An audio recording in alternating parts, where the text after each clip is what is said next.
na terceira região.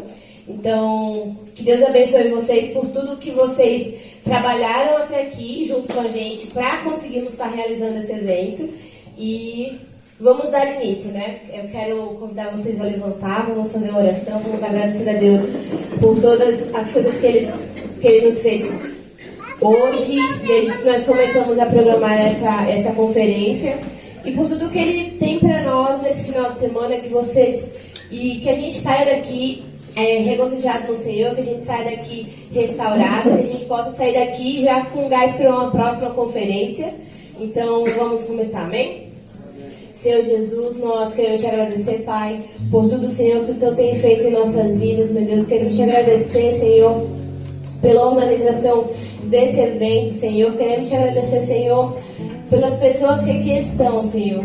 Tu sabes, ó Deus, o quanto nós trabalhamos para fazermos esse evento acontecer, Senhor, e que tudo, Senhor, que seja feito aqui, seja para a Tua honra e para a Tua glória, Senhor. Ó Deus, que nós possamos, Senhor, aprender mais de Ti, Senhor, que nós possamos, Senhor, fazer, Senhor, a coinonia acontecer, Pai. Pai, que nós possamos, Deus, realmente, de fato, Senhor, construir uma comunhão entre os irmãos, Pai. Em nome de Jesus, meu Deus, abençoa, Pai, o pastor Abraão, que vai estar, Senhor, ministrando a palavra no nosso coração. A Ieque de Rio Branco, que vai estar ministrando os louvores, meu Deus. Capacita tão somente, Senhor, cada pessoa que está aqui, Senhor, em nome de Jesus, Pai. É assim que eu te oro e te agradeço. Amém. Ainda de pé, peço que vocês abram em Salmo 118.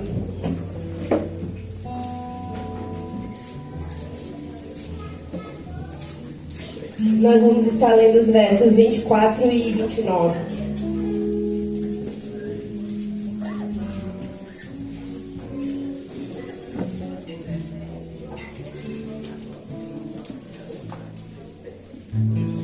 Salmo 118, verso 24 e 29.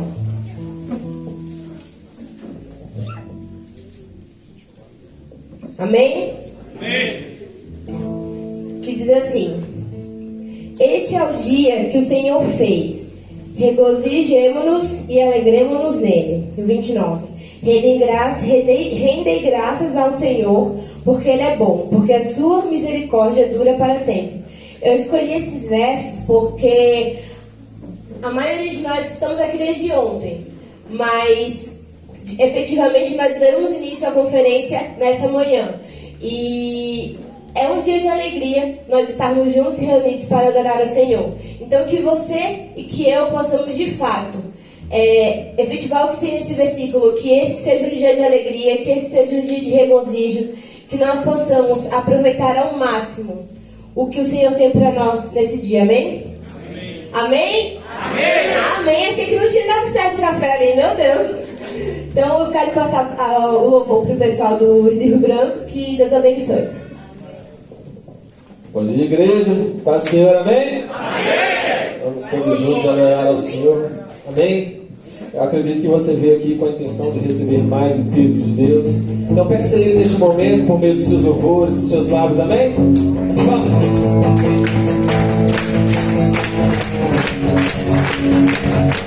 Estou subindo pra um lugar mais alto. Eu já tive as fontes do passado. Vejo o futuro, tudo novo se fez, tudo novo se faz. Essa estrada, eu não me esqueço nunca mais. Estou bem, esse cheiro, eu não me desvio nunca mais. Vou avançar e vou vencer. Ninguém vai me perder. Eu ao é Cristo, eu ao é Cristo. Vou avançar e vou vencer. Ninguém vai me perder. Eu ao é Cristo, eu ao é Cristo.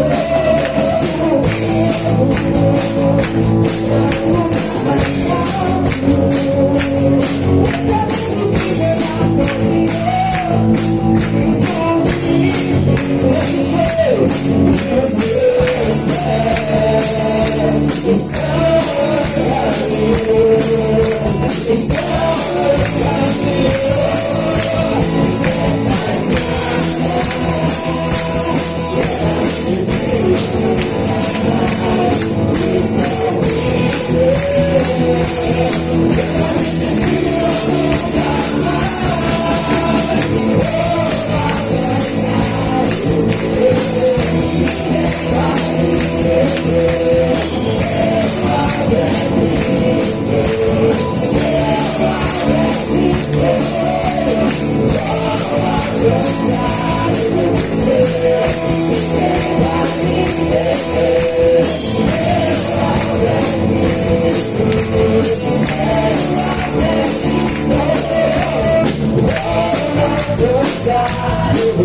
Bravo!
Diretos louvores transbordam meu coração. Levante as suas mãos se você puder, cante ele. A minha vida eu entrego nas tuas mãos, meu Senhor. Tu és digno, Pai. Pra te exaltar com todo meu amor.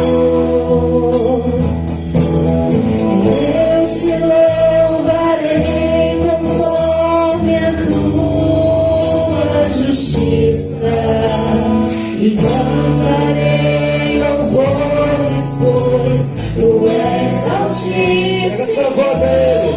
Celebrarei a ti, ó Deus, com minha vida.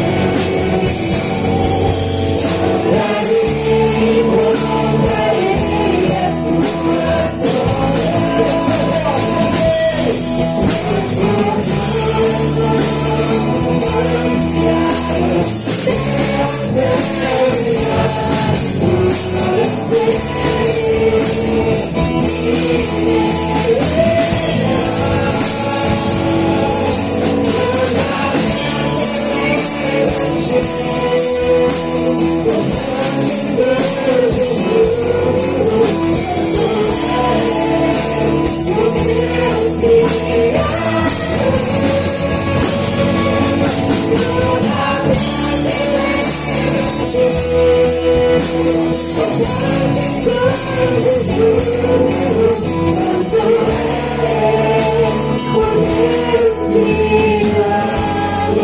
tuas obras.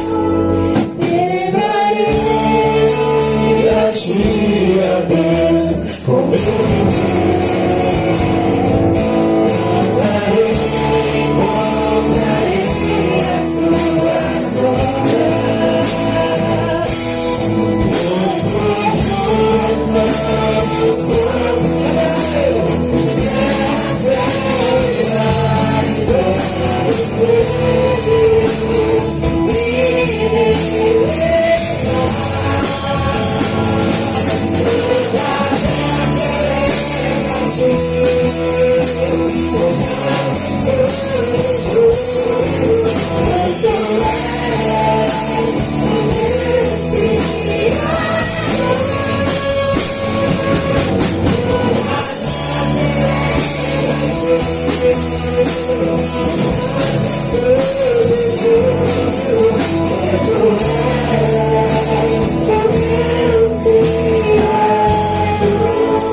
Pega a sua voz a ele.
fontes e eu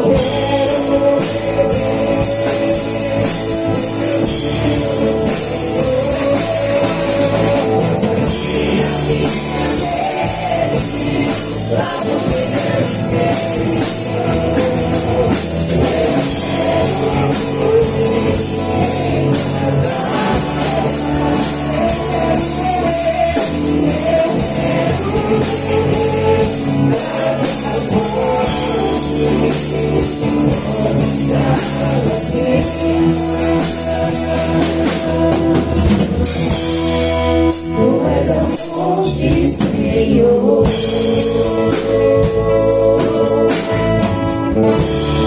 Tu és o rio, Senhor.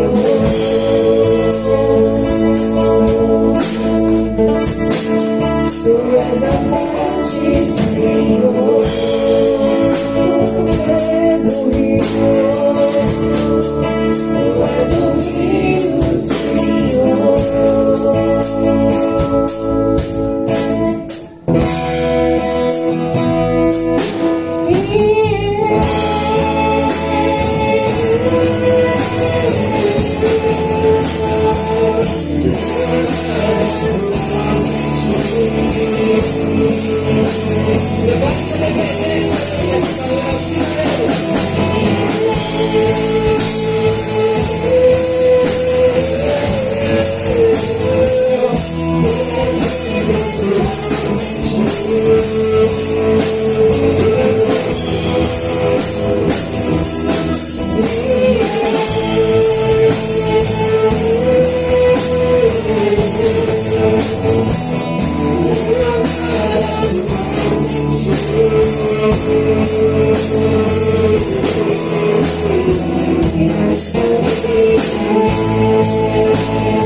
Vamos lá, todos juntos, cante eu. Cante sempre no seu coração. Não deixe ser apenas uma canção. Declare sua dependência a Ele, porque nós somos dependentes dEle. Por favor, da graça, da misericórdia. Cante sempre.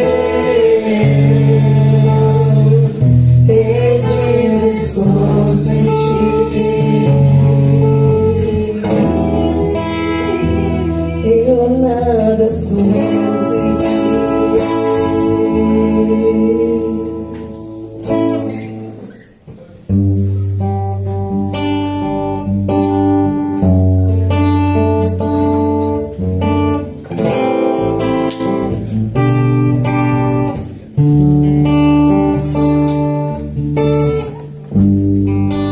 Quando a música esmorece, és tu Deus aparece, simplesmente não te mexer.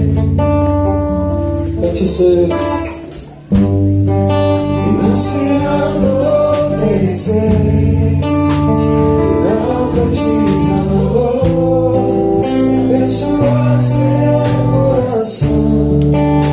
Novamente, quando a música, cante. Quando a música esmorece, és teu Deus aparece, simplesmente a te mexer.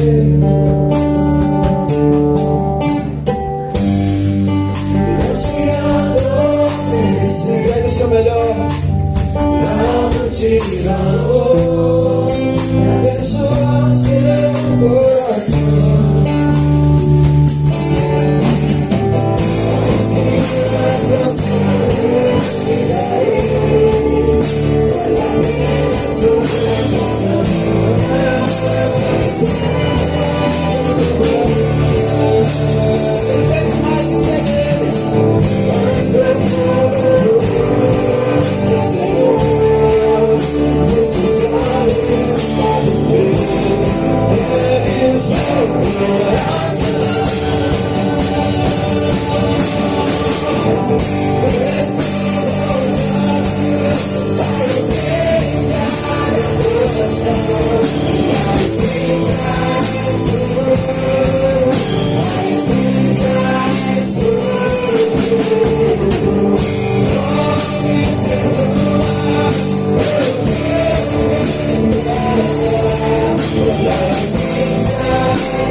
Contigo desejo. Embora seja como entrar, tudo que tenho é Deus. Cada coisa é com Ele. Uma canção eu te darei, apenas uma canção.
Juntos, estou voltando. Estou voltando à essência da adoração, e a essência és tu. Pega as suas mãos, cante isso aí.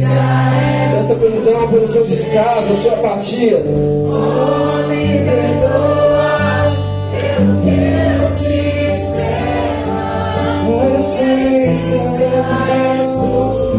A essência és tu, Jesus.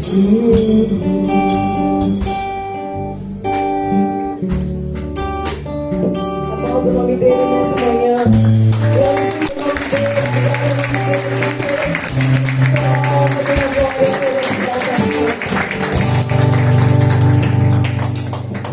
Glória a Deus, que nós possamos nos encher da essência do Senhor Jesus, amém? Pastor Abraão.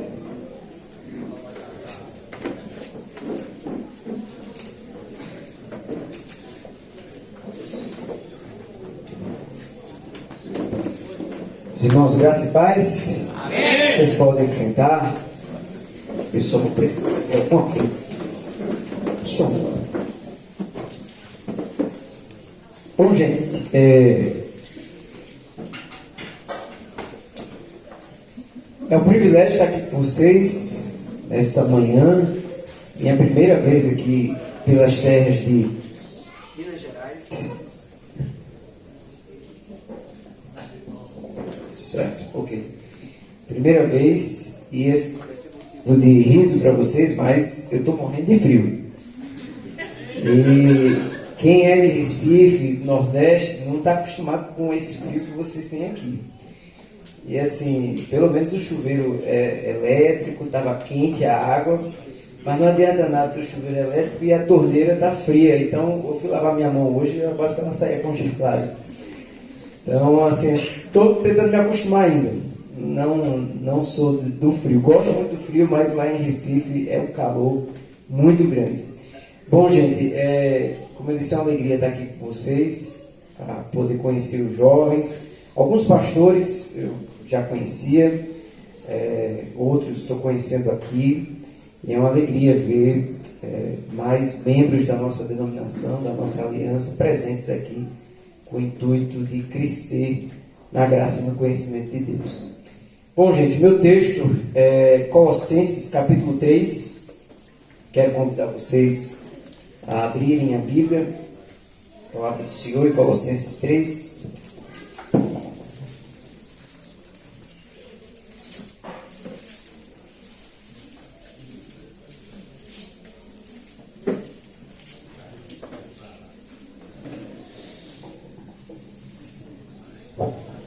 Nós faremos a leitura do versículo 1 ao versículo de número 4.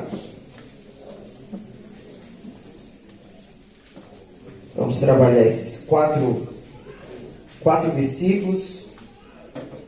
Aqueles que puderem ficar de pé para nós lermos. O tema da nossa conferência é vida vertical.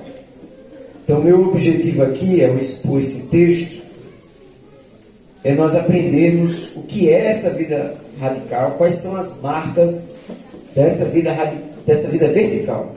Falei errado, né? Vida vertical. Quais são as marcas, quais são as características de uma vida vertical? Todos acharam?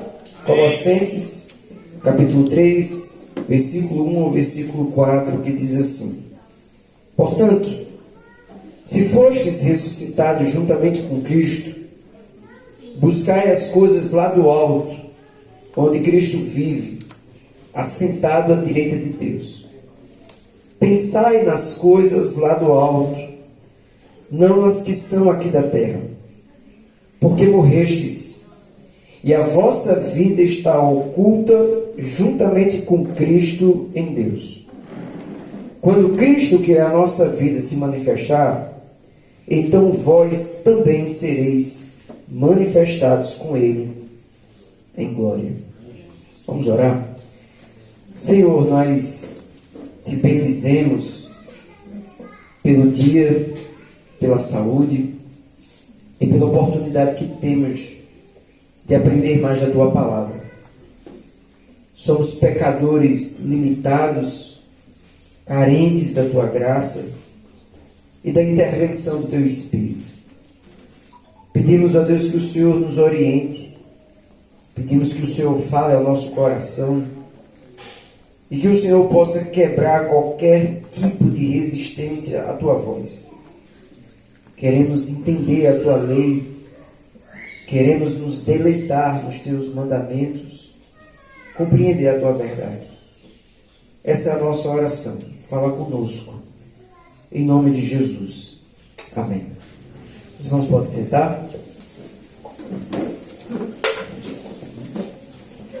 Gente, a primeira coisa que nós devemos nos perguntar diante de uma conferência com esse tema, vida vertical, é o que é uma vida vertical.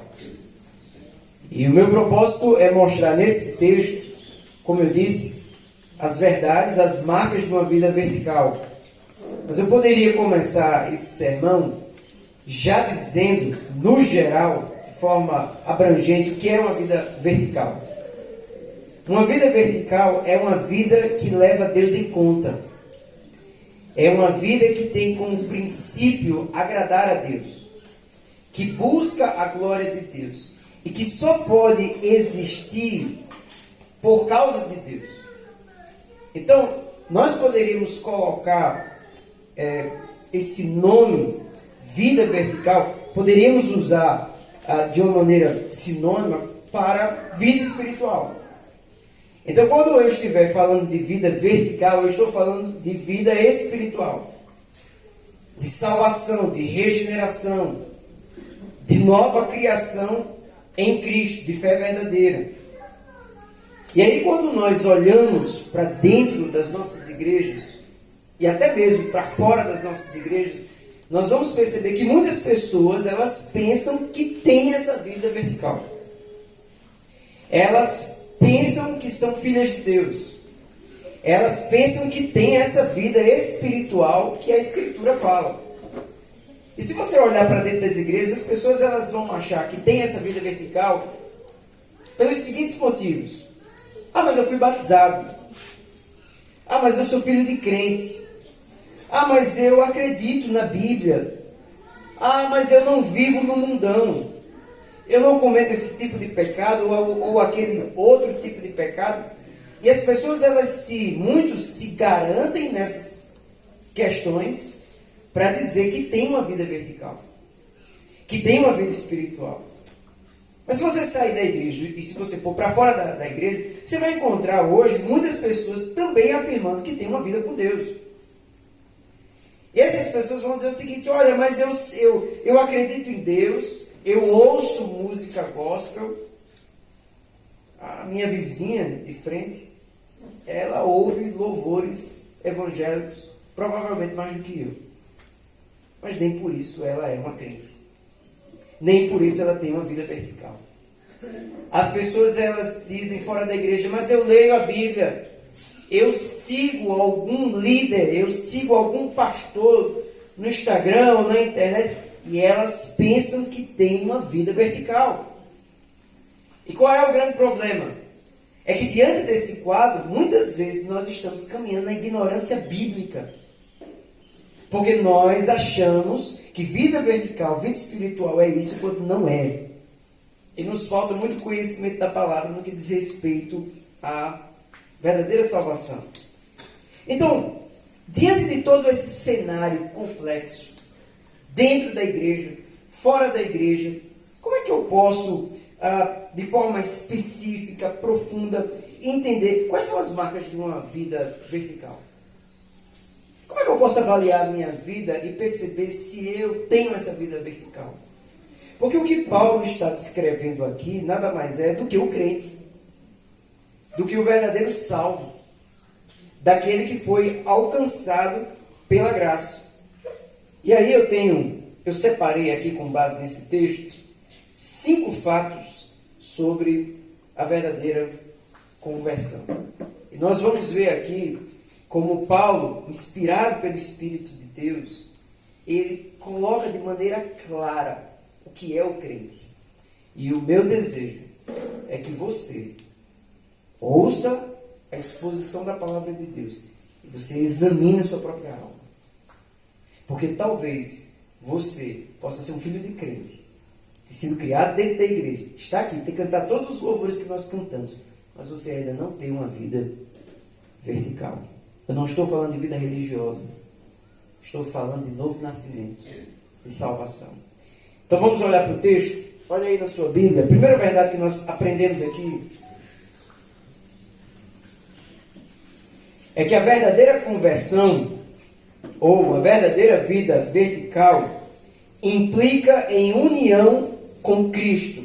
Veja o versículo 1 e o versículo 3. Portanto, olha o que Paulo vai dizer. Se fostes o quê? Ressuscitados com Cristo. Agora olha o versículo 3. Porque morrestes. Paulo aqui, ele não está duvidando que esses crentes, eles tinham sido ressuscitados. Lembre-se, Paulo está escrevendo para uma igreja. Quando, talvez você tenha outra tradução aí, a NVI, por exemplo, a Nova Versão Internacional, vai dizer o seguinte: portanto, já que fostes ressuscitados. Paulo aqui não está duvidando do tipo assim: olha, bom, eu não sei se vocês foram ressuscitados. Eu não sei se vocês são crentes verdadeiros. Não, a melhor tradução aqui, para captar a ideia do original grego, é: uma vez que vocês foram ressuscitados. Uma vez, já que vocês foram ressuscitados, aí Paulo, ele continua.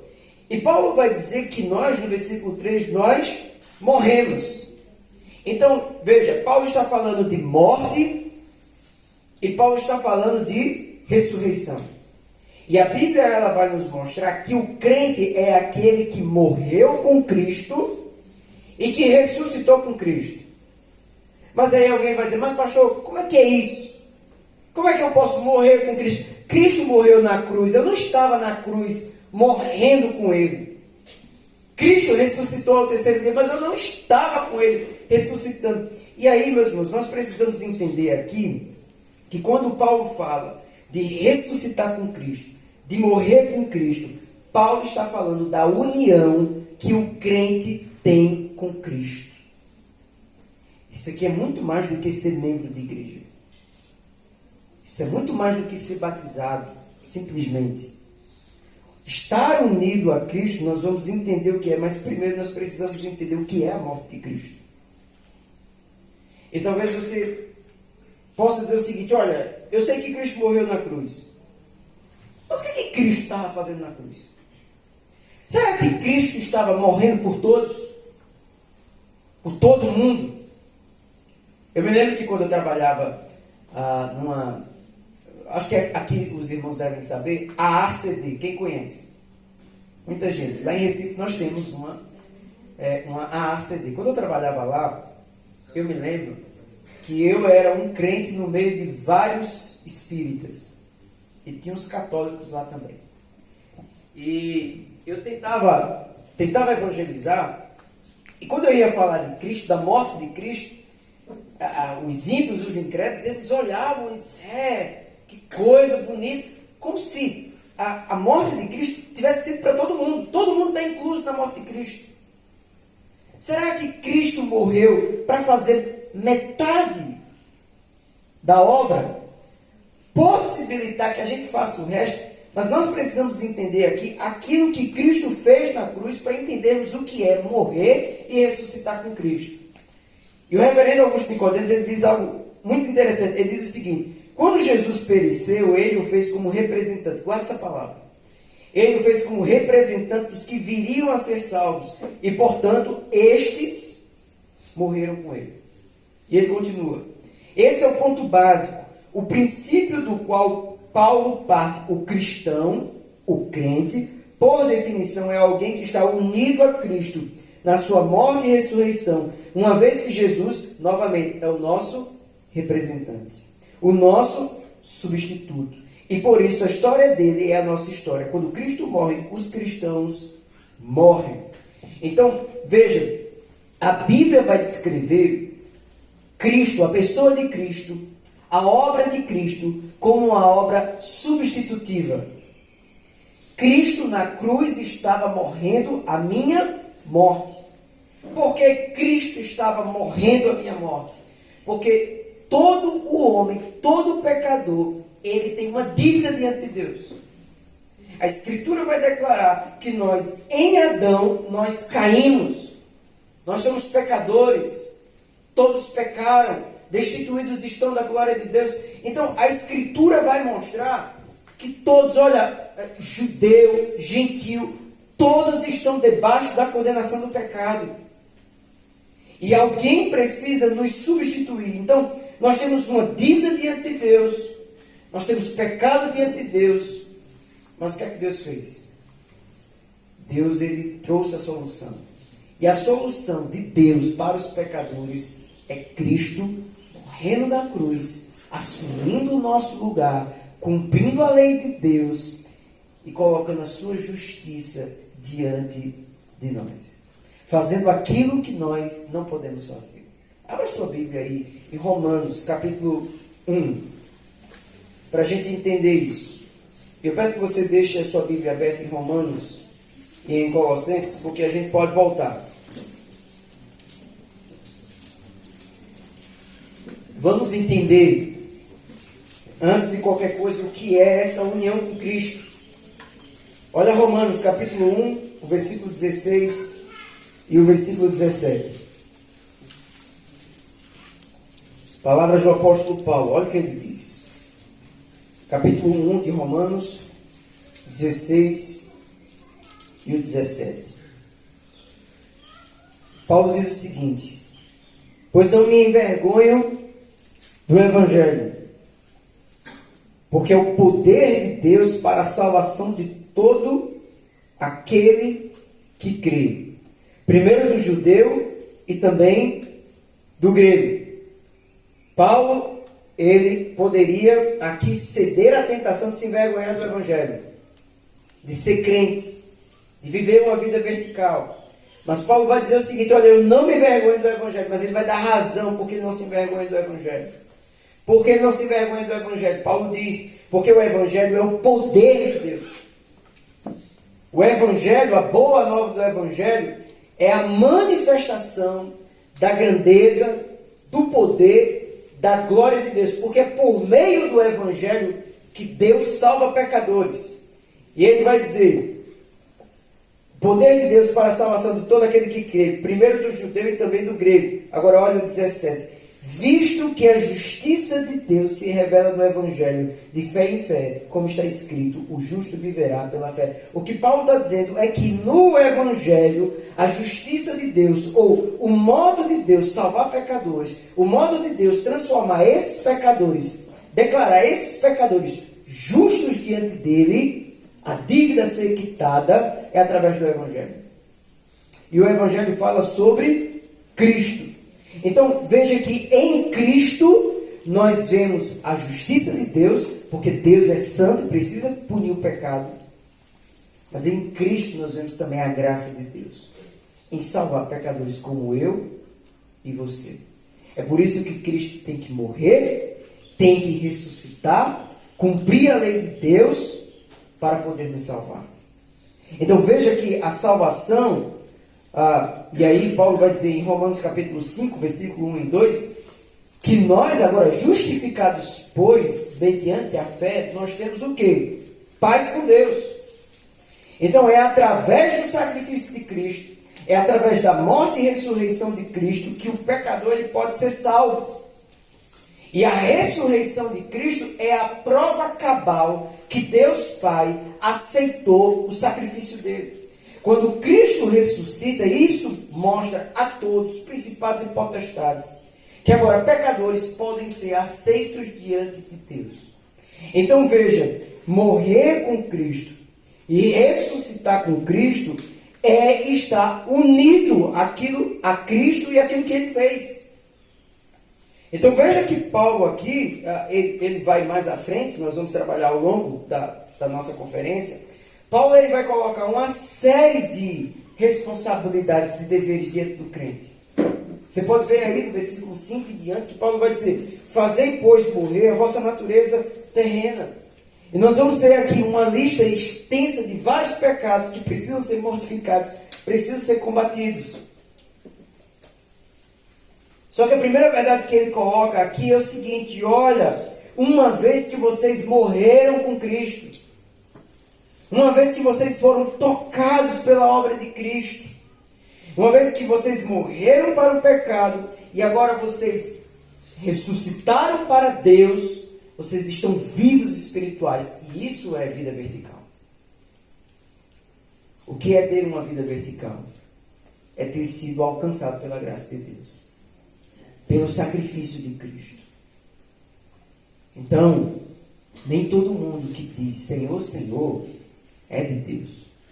Nem todo aquele que abre uma Bíblia, nem todo aquele que prega, ou nem todo aquele que defende isso ou aquilo do Evangelho é alguém que passou por essa experiência de morte com Cristo e de ressurreição com Cristo. E o apóstolo Pedro, em 1 Pedro, capítulo 2, versículo 9 e 10, ele vai dizer o seguinte sobre os crentes: vós, porém, sois raça eleita, sacerdócio real, nação santa, povo de propriedade exclusiva de Deus, a fim de proclamardes as virtudes daquele que vos chamou das trevas para a sua maravilhosa luz. Veja que ele vai falar sobre o dever do crente, mas antes ele fala sobre a realidade do crente. Nós somos uma raça eleita, nós somos transformados em povo de Deus. É Deus trabalhando em prol de pecadores. E ele continua a dizer o seguinte: vós sim, que antes não erais povo. Vocês não eram povo de Deus. Vocês não faziam parte de uma vida vertical. Vocês não tinham essas bênçãos da parte de Deus. Mas agora vocês têm. Antes não erais povo, mas agora sois povo de Deus. Que não tinhas alcançado misericórdia, mas agora alcançaste misericórdia. Então, ter uma vida vertical é estar unido a Cristo na sua morte e ressurreição. Ter o seu status transformado, mudado, ser inserido na família de Deus, no corpo de Cristo e ser igreja. Fazer parte do povo de Deus. Então veja, a nova vida, essa vida de ressurreição com Cristo, é uma vida onde nós não somos mais de nós mesmos, Paulo vai dizer isso em Gálatas, capítulo 2, versículo 20. Já não sou eu mais quem vive, mas Cristo vive em mim. E agora a vida que eu tenho, eu vivo na fé do Filho de Deus, o qual me amou e a si mesmo se entregou por mim. Então essa ressurreição para Deus em Cristo é uma vida de libertação. Você vai ver em Colossenses aqui, retornando o capítulo 1, olha aí na sua Bíblia, o versículo 13 e 14, o que é que Paulo diz? Que Deus ele nos libertou do império das trevas e nos transportou para o reino do seu Filho de amor. Então, a vida vertical, a verdadeira vida espiritual é uma vida de libertação. Nós somos transportados do império das trevas para o reino de Deus. O crente é essa pessoa que passou por essa experiência. Ele estava nas trevas, mas por meio da obra de Cristo, a sua morte e ressurreição, agora ele está no reino de luz. Uma vida de ressurreição, uma nova vida para Cristo, é uma vida de vitória sobre o pecado. Não é que nós nos tornamos perfeitos diante de Deus. O apóstolo João vai dizer isso. Mas antes nós vivíamos escravos do pecado, agora nós temos poder, por meio do Espírito, para vencer o pecado. Então é uma vida de libertação, é uma vida segundo a lei de Deus, é uma vida que tem prazer na lei de Deus, e é uma vida que tem esperança, como nós vamos ver aqui no versículo 4. Então a primeira verdade que nós podemos aprender aqui, que o apóstolo Paulo nos ensina, é que o verdadeiro cristão, ele está unido nessa morte e nessa ressurreição. E eu pergunto para você, você está unido a Cristo dessa maneira? Você foi unido a Cristo por meio da morte dele e da ressurreição? Não estou perguntando se você é crente, se você é religioso, se você é membro de alguma igreja. Eu estou perguntando se pela graça você desfrutou dessa experiência de novo nascimento, de nascer do alto, nascer da água e do Espírito, morrer para o pecado e viver para Deus, e receber sobre você essa obra bendita de salvação, de redenção, que Cristo conquistou no Calvário em nosso benefício. Não é que a gente conquista algo diante de Deus, é Deus que através do seu Filho conquista algo para nós e nos insere na sua família. E aí sim você pode ter vida vertical. Do contrário, você vai ser só mais um religioso. Não pode isso, não pode aquilo, porque meu pastor proíbe. Eu me lembro quando eu estava na ACB, que eu falei aqui, a grande zombaria dos ímpios. Você só pode fazer o que o seu pastor faz, o seu pastor deixa. As pessoas olham para nós como se nós fôssemos meros cumpridores de regras. Pode isso, não pode aquilo. Mas ser uma nova criatura em Cristo Jesus é muito mais do que isso. Mas veja, há uma segunda verdade que o apóstolo Paulo ele coloca diante de nós. De certa maneira eu acabei de colocar. É que a verdadeira conversão ela aponta para a graça divina e não para o mérito humano. Olha aí o versículo 3 e o versículo 4. E eu quero que você perceba um grande detalhe aqui do texto. Veja que no versículo 1, Paulo vai dizer o seguinte: buscai. Aqui ele está dando uma ordem. Aqui ele está colocando diante de nós um imperativo. Agora olha no versículo 2. Veja que Paulo vai dizer: pensai nas coisas do alto. Mas se você perceber aqui, o imperativo, a ordem, ela só aparece depois do indicativo. O que é o indicativo? O indicativo é a descrição de um acontecimento. Então, primeiro ele descreve aquilo que aconteceu no verdadeiro crente, para depois ele passar a dar alguma ordem ou ele exigir alguma coisa. E nós vamos aprender aqui, meus irmãos, que só existem duas religiões no mundo. Mas, pastor, eu vi aí que existem mais de 300 e poucas religiões no mundo inteiro. Tem essa religião, tem aquela outra, tem a evangélica, tem a católica, você pode listar várias. Só existem duas religiões no mundo. A religião da graça, que é o Evangelho, e a religião do mérito humano, que são todas as outras. Se você perceber, todas as outras religiões, elas vão dizer o seguinte: faça isso, faça aquilo, e você vai ter algum crédito diante de Deus. Sempre é o homem tentando construir a sua salvação diante de Deus.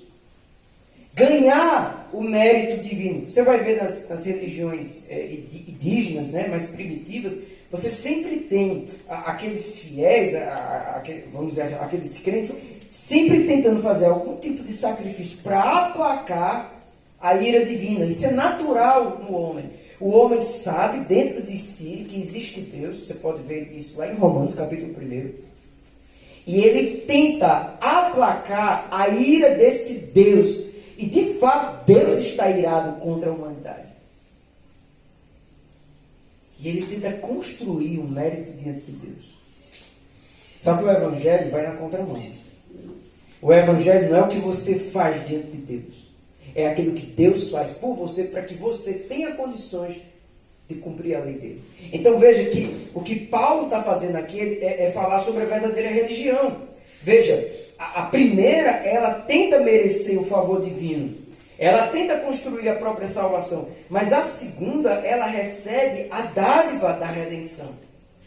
Ela olha para Deus como o autor da sua fé, como aquele que capacita o pecador a viver para Deus, para se inclinar para Deus.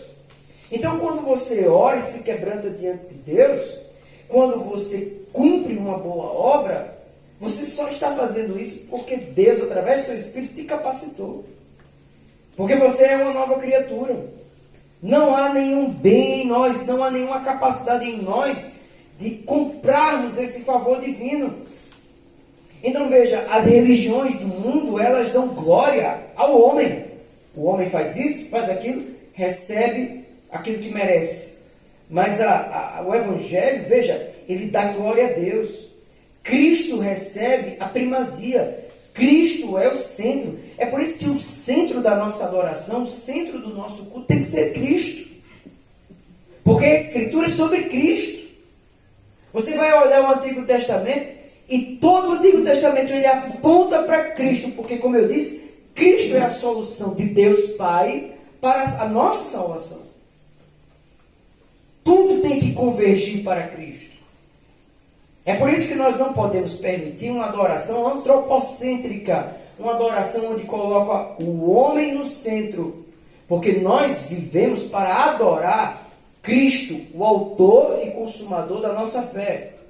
Ele é quem merece a glória, porque foi Ele quem pagou o preço, foi Ele quem morreu, quem ressuscitou, portanto Ele precisa ter o centro da igreja. E o Evangelho, ele coloca Cristo no centro. E não é porque uma igreja tem na placa igreja evangélica que ela de fato coloca Cristo no centro. Tudo tem que apontar para Ele. Nós precisamos exaltar, proclamar aquilo que Ele fez na cruz. Então, as religiões, elas vão falar a respeito do homem. É o homem tentando se religar com Deus. Mas o Evangelho mostra que Deus, na sua graça, antes da fundação do mundo, antes da criação, antes de qualquer coisa, Ele, no conselho da Trindade, Deus Pai, Deus Filho, Deus Espírito Santo, decidiram alcançar pecadores. Você vai ver isso lá em Efésios capítulo 1. Paulo abre Efésios capítulo 1 e diz: bendito seja o Deus e Pai do nosso Senhor Jesus Cristo. E ele entra num hino de louvor, mostrando aquilo que Deus Pai fez na eternidade. Deus Pai elegeu, no tempo o Filho pagou o preço, e o Espírito Santo aplica essa obra de Cristo em nós. Isso é salvação. Salvação é ser alvo dessa graça. Então veja, veja que essa ordem aqui não é por acaso. Paulo não pode colocar o imperativo antes. Ele não pode dizer: ei, olha, mortifica a tua prostituição, se liberta da pornografia, te guarda para o casamento. Eu não posso chegar aqui e colocar várias regras para vocês se vocês não passarem pela experiência do novo nascimento. Porque é impossível cumprir a lei de Deus se nós não morremos e ressuscitamos com ele. É por isso que o imperativo vem depois. Depois que ele fala que nós somos ressuscitados com Cristo, é que ele diz, buscar as coisas lá do alto. Então, qual é a grande tragédia que nós podemos observar dentro das nossas igrejas, até mesmo fora? É que muitas pessoas estão tentando cumprir o imperativo antes de terem sido alvos do indicativo. Isso é impossível. Aí sabe o que acontece? Você olha dentro da igreja e tem um bocado de gente que começa até bem. Tem todo aquele trejeito de crente. Faz o que crente faz, não faz aquilo que crente não faz. Mas ele nunca nasceu de novo. E ele vai cumprir a lei de Deus por um tempo. Depois ele se desvia. Depois ele vai mostrar o que de fato está lá dentro. Que não é uma vida vertical, mas uma vida antropocêntrica. Ele foi batizado. Ele levantou a mão. Ele participava do louvor. Mas ele nunca foi transportado do império das trevas para o reino de Cristo. Pessoas que cumprem a lei de Deus de forma externa. Mas ninguém está vendo a motivação do coração. Às vezes a gente se impressiona muito com aquilo que é externo, como Samuel se impressionou. Mas Deus vê aquilo que é interno. As pessoas, elas podem cumprir a lei de Deus, mas sem prazer algum. Elas podem se guardar para o casamento, casarem virgens, mas sem nenhum prazer, sem nenhum deleite na lei de Deus. Os ímpios, eles olham para nós, irmãos, e eles enxergam em nós pessoas que estão vivendo vidas infelizes. Porque não pode fazer isso, não pode fazer aquilo. Só que o que eles não entendem é que para o verdadeiro crente, cumprir a lei de Deus não é um peso, mas uma graça. A alegria. Então, quando eu mortifico a minha carne, por mais que seja difícil mortificar a minha carne, isso não é um peso para mim. Isso não é um fardo, mas a verdadeira liberdade está em vencer o pecado, não em ceder a ele. Então, quando os ímpios estiverem te pressionando, faça isso, faça aquilo, se liberta dessas regras, se liberta desses pastores, se liberta dessa cultura. Ele está ali querendo te conduzir à liberdade. Mas na verdade aquilo que ele vive não é liberdade, é escravidão. E nós em Cristo, que morremos com Cristo e ressuscitamos com Cristo, nós sim gozamos de liberdade. Liberdade, vitória sobre o pecado. Então é por isso que Paulo dá a base para depois ele dizer, agora vocês podem fazer isso ou aquilo. Mas veja, há uma terceira verdade aqui, eu não vou trabalhar porque é a pregação do nosso irmão Wendel, que está no versículo 1 e 2, que diz que a verdadeira conversão desemboca em mudança de valores. Isso aí o Wendel vai trabalhar. Mas então eu vou pular para a quarta. A quarta verdade diz o seguinte, a verdadeira conversão não será percebida pelo mundo durante determinado tempo. Olha aí o versículo. Olha aí o versículo 3.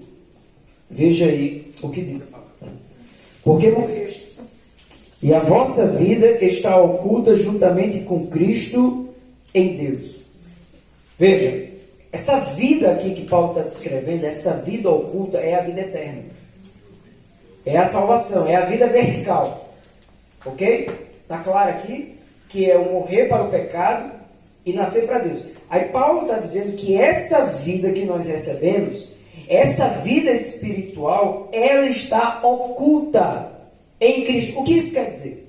Veja, se nós colocarmos o salvo e o perdido, o crente e o ímpio, você vai ver que terrenamente eles não são tão diferentes. Se você andar na rua, você vai ver que o ímpio ele é igual ao crente. Terrenamente ele é igual ao crente. Ele trabalha igual ao crente. Ele estuda igual ao crente, ele come igual ao crente, ele se casa, ele constitui família igual ao crente, ele adoece que nem um crente, ele sofre injustiças como o crente, passa por sofrimentos.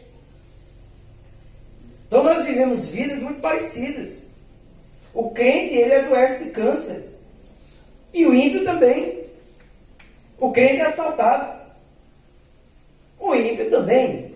Então, nós vivemos, de certa maneira, vidas muito parecidas. As bênçãos espirituais que nós recebemos de Deus, a nossa filiação, a nossa regeneração, o Espírito Santo que habita em nós, o perdão dos pecados, as promessas, a certeza de vida eterna, essas realidades espirituais, essas bênçãos espirituais, elas não são palpáveis, elas não são tangíveis. Não é porque você é crente que você agora, porque foi salvo pela graça, você vai prosperar financeiramente mais do que o ímpio.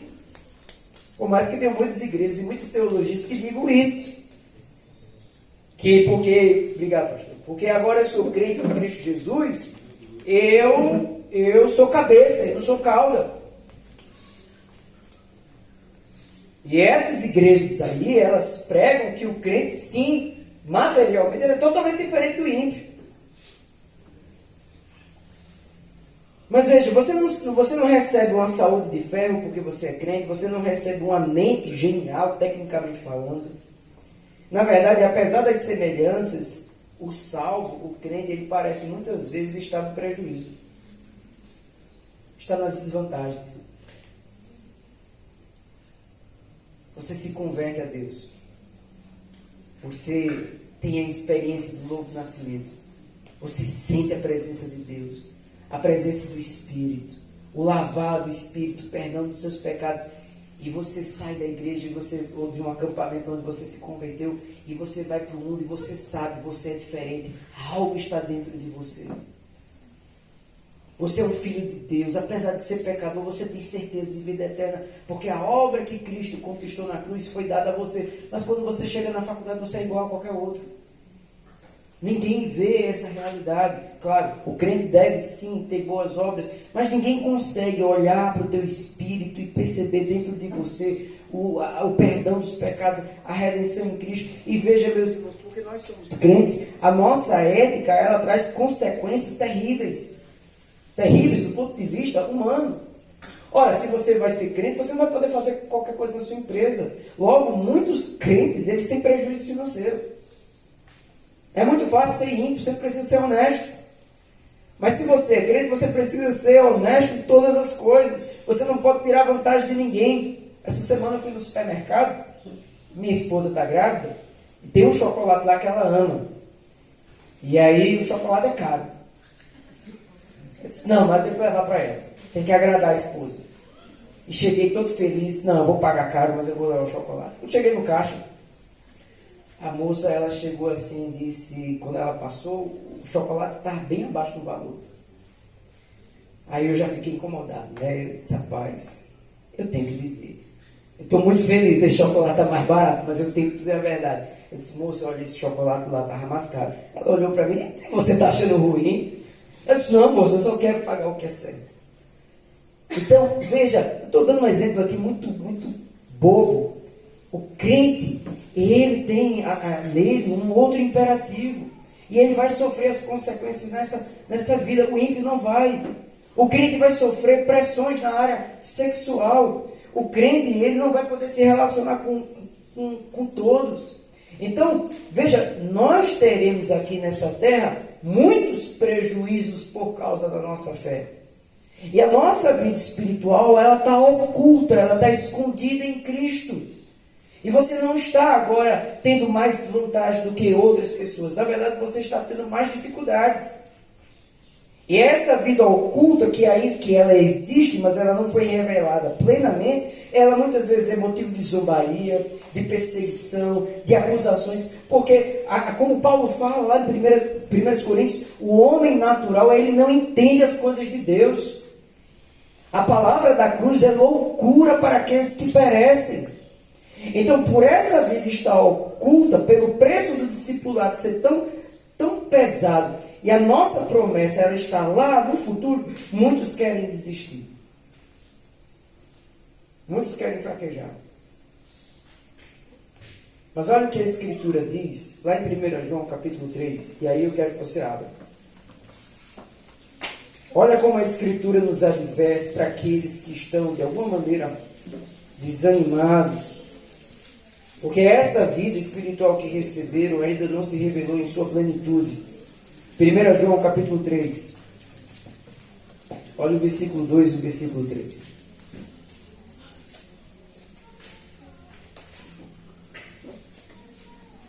Primeira João, capítulo 3, o 2 e o 3.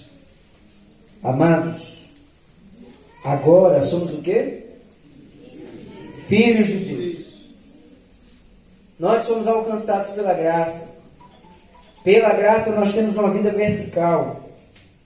Passamos pela experiência do novo nascimento. Antes éramos inimigos de Deus. Agora somos filhos de Deus. Antes estávamos mortos nos nossos delitos e pecados. Mas agora nós somos vivificados em Cristo. Amados, agora somos filhos de Deus. Deus nos alcançou. Temos o Espírito de Deus. Aí vai continuar. E ainda não se manifestou o que haveremos de ser. É o já e o ainda não. Nós já fomos salvos, mas ainda não fomos glorificados. Fomos alcançados pela graça, a salvação entrou na nossa vida, mas essa salvação ainda não se manifestou em toda a sua plenitude. E ele vai dizer, e ainda não se manifestou o que haveremos de ser. Sabemos que, quando ele se manifestar, está falando de Cristo, seremos semelhantes a ele, porque haveremos de vê-lo como ele é. Veja que o apóstolo está colocando no futuro. Ainda não chegou. Essa vida eterna, verdadeira, ela está oculta. E olha o 3. E assim mesmo se purifica todo que tem nele essa esperança, assim como ele é puro. Veja que interessante, que o apóstolo João ele não vai dizer o seguinte, olha, a vida está oculta, ela ainda não se revelou, portanto, se ela ainda não se revelou em sua plenitude, vocês podem viver de todo jeito. Não, olha, a vida cristã é muito difícil. Não tem problema, viva do jeito que dá. Ela ainda não se revelou, vai se revelar, mas enquanto ela não chega, enquanto ela está oculta para o mundo, e de certa maneira até mesmo misteriosa para nós, no fato de que nós ainda, mesmo que nós temos discernir a plenitude, a profundidade dessa vida espiritual que nós recebemos em Cristo Jesus, ainda é impossível alcançá-la. Ele vai dizer, olha, e assim mesmo se purifique, e ande em santidade, cumpra a lei de Deus, viva para a glória de Deus, todo aquele que tem nele essa esperança. Então essa vida ela está oculta, mas veja, aquilo que Deus fez por mim deve me motivar a uma vida de santidade.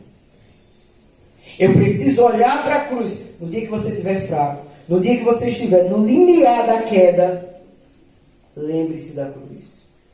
Volte, vá para a Escritura, se aprofunde na obra de Cristo, porque quando nós contemplamos aquilo que Deus Pai fez, aquilo que Deus Filho fez e aquilo que Deus Espírito Santo fez, a nossa alma, ela é energizada, ela é motivada, porque o crente verdadeiro, quando ele lembra da obra de Cristo, e a nossa mente é uma mente fraca, muitas vezes ela se esquece. Quando ela olha para a obra de Cristo, ela se fortalece para ter uma vida santa. Quando nós olhamos para o passado, quando nós olhamos para o futuro, nós somos motivados pelo Espírito, por meio da Escritura, a vivermos uma vida santa. E aí vejam, eu entro na minha última verdade, versículo 4. A verdadeira conversão terá parte no reino eterno de Cristo. Veja aí o versículo de número 4. Quando Cristo, que é o quê? A nossa vida. A nossa vida. Quando Cristo, que é a nossa vida, se manifestar, então vós também sereis manifestados com Ele em glória. Irmãos, a gente não tem a noção da profundidade daquilo que acabamos de ler. Nós não temos a dimensão daquilo que acabamos de ler. Paulo está dizendo que Cristo um dia vai se manifestar. e nós seremos manifestados com Ele em glória. Hoje, enquanto a nossa vida está oculta, nós passamos por tribulações, passamos por tentações. Quantas vezes não já pensamos, olha, não vai dar não, eu não sou crente não, eu não consigo continuar, eu vou para o mundo mesmo. Quantos de nós, ao sermos assediados pelo mundo, tememos ceder de uma vez por todas e ir embora mesmo? E quantos já foram? Mas quando nós olhamos para isso, veja, Paulo está dizendo, olha, Cristo um dia vai se manifestar. Vocês serão manifestados com Ele em glória. E veja, meus irmãos, um dia todos os inimigos da igreja, todos os zombadores do Evangelho, eles ficarão calados, eles ficarão paralisados, aterrorizados, porque eles verão Cristo vindo na sua glória. E quando Cristo vier na sua glória, Ele virá para julgar a terra. E a ira de Deus um dia há de se manifestar. Deus, através do seu Filho, virá julgar.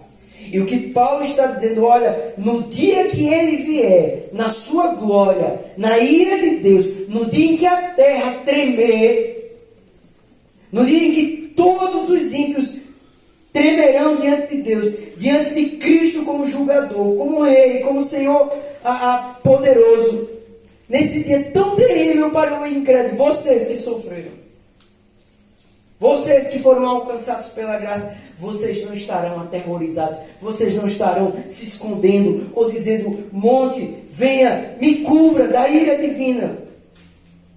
Nós seremos manifestados com Ele em glória. Será para o incrédulo o pior dia da existência dele. Mas para nós que somos crentes, para nós que fomos alcançados, será o melhor de todos os dias, o dia mais glorioso, o dia mais especial, o dia mais esperado. E por mais que a nossa vida cristã, muitas vezes, ela seja amarga, dolorosa, sofrida, conflituosa, angustiante, solitária, muitas vezes, no dia de Cristo, todo sofrimento será esquecido. Porque nós receberemos de Cristo, na sua glória, uma felicidade, uma plenitude indizível. Nós reinaremos com Cristo. A luta contra o pecado, ela vai se acabar. Essa angústia que nós temos, como Paulo descreve, olha, o bem que eu quero fazer, esse eu não faço. Mas o mal que eu aborreço, esse eu faço. E por mais que o crente ele tenha nascido da água do Espírito, ele tenha prazer na lei de Deus, ele também é constantemente assediado pelo diabo, pelo mundo e pela sua própria carne, a ceder. Mas quando Cristo se manifestar, o pecado não mais existirá na nossa vida. Amém. Nós não teremos mais esse conflito, essas dores. Não só isso, nós receberemos um corpo glorificado. Se você for lá para 1 Coríntios capítulo 15, onde Paulo descreve o corpo que nós receberemos. Irmãos, o nosso grande problema de cedermos ao pecado, o grande problema de nós ficarmos em dúvida, em cima do muro, muitas vezes, no que diz respeito à santidade, é porque nós não meditamos nas promessas. Olha que riqueza, olha que glória que nós temos. E todo o sofrimento será recompensado. Tem uma foto do final da Segunda Guerra Mundial, que ela é muito bonita. Não sei se você já viu. Durante 6 anos, o mundo inteiro esteve em guerra. 1939 a 1945, Segunda Guerra Mundial. E foi o evento, o conflito mais devastador da humanidade. E existiam muitas dúvidas do que ia acontecer. Você tinha o eixo brigando contra os aliados e o mundo poderia ser outro. E no final da Segunda Guerra Mundial, você tem uma foto que as pessoas elas estão sorrindo, aliviadas, e é bela essa imagem. E eu penso o seguinte, olha, se essas pessoas elas estão em tão grande gozo, porque uma guerra terrena findou, e a gente sabe, termina uma guerra aqui, outra já aparece. Imagina a fotografia, a nossa fotografia, quando Cristo se manifestar. E quando nós formos manifestados com Ele em glória. O crente é isso, meus irmãos. Não tem mistério. O crente é alguém que foi alcançado pela graça e que vive em novidade de vida, em santidade, mas não só olhando para essa terra, olhando para aquilo que ainda há de se revelar. Nós olhamos para o passado e nos lembramos de quem éramos, olhamos para o presente e vemos quem somos, e olhamos para o futuro e contemplamos, mesmo de maneira imperfeita, aquilo que nós seremos no dia que Cristo for glorificado. Amém. E nos glorificar. Eu quero concluir com 3 orientações aqui. Veja, à luz de tudo isso que nós vimos aqui no texto, eu quero que você faça uma sincera autoavaliação. Olhe para a sua vida. Quais são as marcas, quais são as características que provam que você tem uma vida vertical? Não olhe para o irmão do seu lado, não. Olhe para dentro da sua alma. Vasculhe o seu interior. Quais são os sacrifícios? Quais são as perdas? Cristo disse, olha, quem quiser vir após mim, negue-se a si mesmo. O que você tem negado? Qual é a prova de que você é uma nova criatura? Porque ser crente, batizado e membro, isso qualquer um não é. Mas quais são os fatos? Qual é a experiência que você tem? Que você pode dizer o seguinte, olha, por mais que eu seja um miserável pecador, olha, eu tenho isso na minha vida. E isso comprova que eu fui alcançado pela graça de Deus, que eu estou unido a Cristo. Qual é a prova? Será que você não é um religioso? Será que você só é alguém adepto da cultura evangélica? Você é evangélico porque você nasceu num lar evangélico. Mas se você tivesse nascido num lar umbanda, você seria um bandista.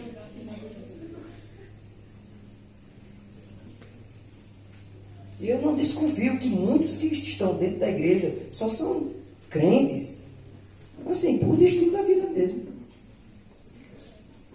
Estava lá, o pai foi para o templo evangélico e não para o centro de macumba, ele também foi e ficou lá a vida inteira. Quais são as marcas, quais são as características que provam que você foi unido a Cristo na morte dele e na ressurreição dele? Ou será que você é alguém que está dentro da igreja tentando construir a própria salvação? Tentando não fazer isso, não fazer aquilo, não olhar para aquilo, não olhar para aquilo como uma forma de você conquistar o favor de Deus. Segundo, bom, depois dessa autoavaliação, depois desse exame sincero, se você está unido a Cristo, submeta-se à autoridade da igreja. Presta atenção no que eu vou dizer. Tem muita gente que diz o seguinte, olha, eu sou de Cristo, mas ele vive com aquele jargão, minha fé, minhas regras. Já viu? Tem o meu corpo, minhas regras. Tem um que é minha fé, minhas regras. Minha religião, minhas regras. Minha vida, minhas regras. Ninguém se mete na minha vida. E a pessoa, ela abre a boca para dizer que é uma nova criatura em Cristo Jesus, mas ela não se submete à autoridade da igreja. E eu não estou dizendo aqui simplesmente a autoridade dos líderes espirituais. Eu estou falando sobre a autoridade que todo crente tem sobre o outro, no sentido de exortar, no sentido de corrigir. Então veja, se você foi unido a Cristo verdadeiramente, você não terá o verdadeiro salvo, não tem nenhum problema de ser supervisionado, testado, corrigido por ninguém, porque ele sabe que ele não vive mais para si mesmo. E hoje, meus irmãos, a grande tristeza de nós pastores é ver que ninguém mais quer ser corrigido. Ora, se você foi unido a Cristo, se você está caminhando para a Nova Jerusalém, ao longo dessa peregrinação, você está num processo chamado santificação. Você vai pecar. Você tem que ser corrigido. E você tem que se submeter ao escrutínio dos seus irmãos. Mas depois da pandemia, ninguém quer saber de autoridade de igreja, de pastor. Os crentes estão vivendo carreira solo. Se você, de fato, tem uma vida vertical, se você, de fato, foi alcançado pela graça, você sabe que Cristo tem os seus ministros, que Cristo se utiliza de muitas pessoas da sua igreja para nos orientar. Terceiro e último, se você fez esse autoexame, você percebe que você está fora de Cristo. Pastor, o senhor falou aí, olha, eu nunca tive essa experiência. Para mim, olha, eu estou aqui na igreja porque a minha casa é uma bagunça. E quando eu venho para a igreja, eu tenho amigos. Olha, eu estou aqui na igreja porque tem uma garota que eu estou afim, ou um garoto que eu estou afim. Eu estou aqui na igreja por esse e por outro motivo. Se você está fora de Cristo, se você não teve uma experiência com Cristo, você precisa clamar a Cristo. Porque você nunca vai construir a sua salvação. Você tem que clamar àquele que morreu na cruz, que pagou o preço e que pode colocar sobre você a justiça dele. E só por meio da justiça, da obediência, da perfeição de Cristo, você pode ser aceito diante de Deus. É Cristo quem paga a nossa dívida. Se você está em dívida com Deus, você precisa clamar àquele que pode pagar a sua dívida. E eu quero encerrar lendo com vocês Atos, capítulo 16. Porque em Atos, capítulo 16, nós temos aqui um fato muito curioso, muito interessante, de um pecador desesperado que não estava em Cristo. Presta atenção. Todo mundo atento? Atos, capítulo 16, versículo 27 ao versículo 34. Paulo aqui estava preso. E depois de um terremoto, olha o que acontece. O carcereiro despertou do sono e, vendo abertas as portas do cárcere, puxando da espada, ia suicidar-se, supondo que os presos tivessem fugido. Mas Paulo bradou em alta voz: não te faças nenhum mal, porque todos aqui estamos. Então o carcereiro, tendo pedido uma luz, entrou precipitadamente e, trêmulo, prostrou-se diante de Paulo e Silas. Depois trazemos para fora, disse: senhores, que devo fazer para que seja salvo? Esse pecador aqui está desesperado. Esse pecador percebeu que ele está fora de Cristo. Esse pecador aqui se deparou com a sua própria depravação, com a sua própria rebelião, com a sua própria necessidade de ser unido a Cristo. E ele diz o seguinte: olha, o que é que eu posso fazer para ser salvo? Para ser incluído na família de Deus, para ter os meus pecados perdoados. Olha o que Paulo diz: crê no Senhor Jesus e serás salvo tu e a tua casa. E crer, meus irmãos, aqui não é acreditar. Crer é confiar na pessoa e na obra de Cristo. Então, se você não tem certeza de salvação, se você não tem uma vida vertical, você precisa clamar, você precisa confiar que em Cristo você pode alcançar o mérito que você não tem para ser recebido diante de Deus e transformado de inimigo de Deus em seu filho. Isso é ter uma vida vertical. Ter a verdadeira vida espiritual. Vamos orar? Feche seus olhos, curve sua cabeça. Coloque sua vida diante de Deus. Senhor, a tua palavra foi lida e ministrada aos nossos corações. Amém. E nós clamamos, ó Deus, pela nossa alma. Nós clamamos, ó Deus, porque podemos estar dentro da igreja, mas totalmente fora do teu Filho. Senhor, tem misericórdia daqueles que não te conhecem, daqueles que gozam apenas de uma experiência religiosa, mas que não foram unidos ao teu Filho. Ó Deus, quando nós contemplamos a beleza da obra de Cristo, as promessas que temos em Cristo Jesus, ó Deus, renova o nosso ânimo, ajuda-nos, ó Deus, e levanta o fraco, levanta o abatido, para que possamos olhar, ó Deus, para a beleza da tua salvação, enfrentarmos as tentações, os desafios da vida cristã com alegria, com prazer, mesmo que estejamos, ó Deus, sozinhos, abandonados pelo mundo, nós temos a certeza de termos sido acolhidos pelo Senhor, inseridos na tua família, salvos da ira vindoura.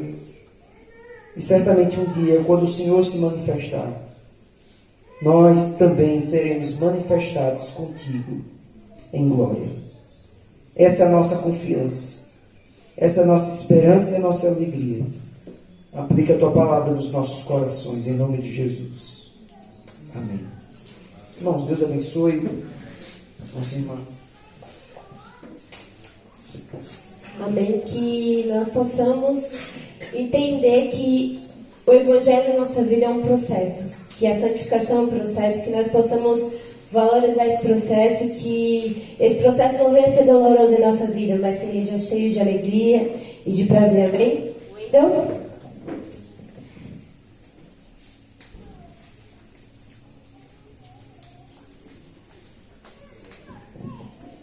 bom dia, minha gente. Graças e paz. Amém? Você foi abençoado, sim ou não? Sim. Graças a Deus pela vida do pastor Abraão.